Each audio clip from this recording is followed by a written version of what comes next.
اعوذ باللہ من الشیطان الرجیم بسم اللہ الرحمن الرحیم رب یسر ولا تعسر وتمم بالخیر وبک نستعین وَإِذْ قَتَلْتُمْ نَفْسًا فَادَّارَأْتُمْ فِيهَا وَإِذْ قَتَلْتُمْ واو کا معنی اور اذ جب قتلتم تم نے قتل کیا نفساً ایک جان یعنی شخص فَادَّارَأْتُمْ پھر تم باہم جھگڑنے لگے یعنی ایک دوسرے پر الزام لگانے لگے فیہا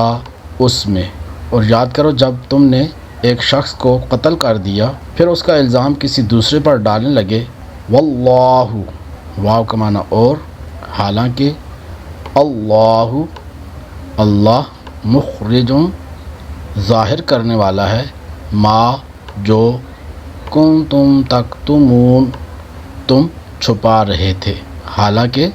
اللہ ظاہر کرنے والا تھا اس کو جسے تم چھپا رہے تھے۔ وَإِذْ قَتَلْتُمْ نَفْسًا فَادَّارَأْتُمْ فِيهَا اور یاد کرو جب تم نے ایک شخص کو قتل کر دیا پھر اس کا الزام کسی دوسرے پر ڈالنے لگے وَاللَّهُ مُخْرِجٌ مَا كُنتُمْ تَكْتُمُونَ حالانکہ اللہ ظاہر کرنے والا تھا اس کو جسے تم چھپا رہے تھے۔